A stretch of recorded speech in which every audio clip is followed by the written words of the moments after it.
I'm outside today with my portable sketch easel and my watercolor notebook, and I'm going to do a watercolor of a train. So I've positioned myself right in the center of the tracks, but don't worry, there's a station up ahead, and that's the last stop for the train. So I positioned myself on the tracks so that I can get a nice picture of the train's engine with the tracks leading right to it, and I think that'll be a good picture. So, here comes the train now. It's pulling up to the station. It's blowing its horn. I love that. Okay. And now it's going to be slowing down. Oh, crap.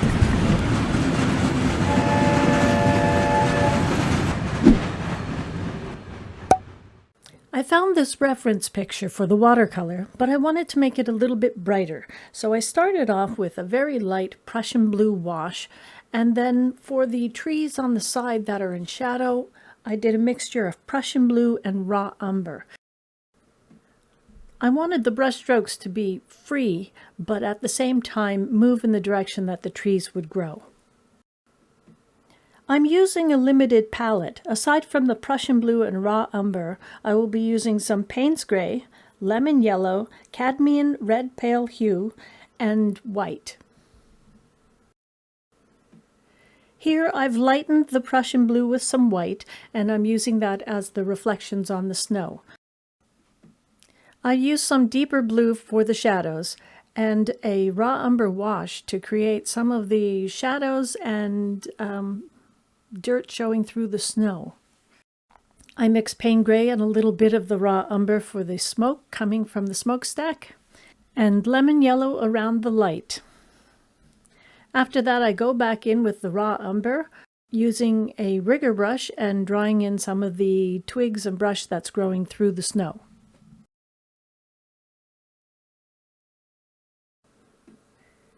Using some Prussian blue and some Payne's gray, I go in and deepen the shadows and start working with a rigger brush, bringing up some of the trees.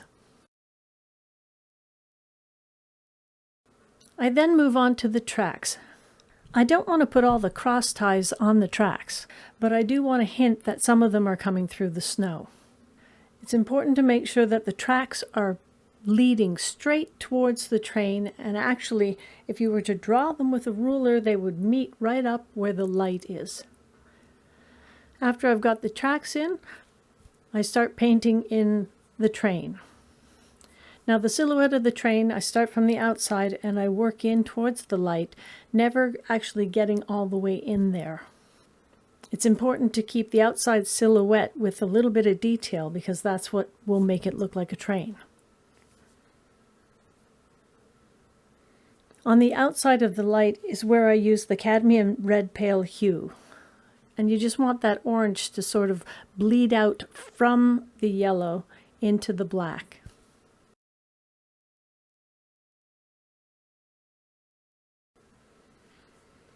Then I take the blue and a little bit of the brown and I'm darkening the areas of the trees. Now in these trees you will see the actual trees at the bottom and then at the top, and in the middle it just kind of gets muddled like shadow.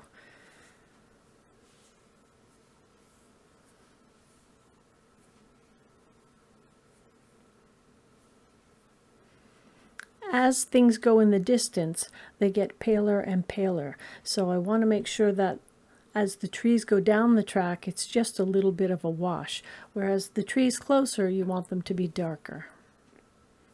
Here I decide that even though I want the painting to be brighter than the original, the sky needs to be a little bit darker, so I just add a little bit more of the Prussian blue wash in there. Then I take the rigger brush and I start adding in more trees. You want the branches to show at the top and some of them growing up through the bottom. But where it gets into the middle, it can all just be the brownish blue wash. The ones that are closer to the viewer are going to be darker and a little bit thicker, and then as they get further away they'll be lighter, and then you'll see where it's just a very light wash where I add in some of the branches and trees that are farther away.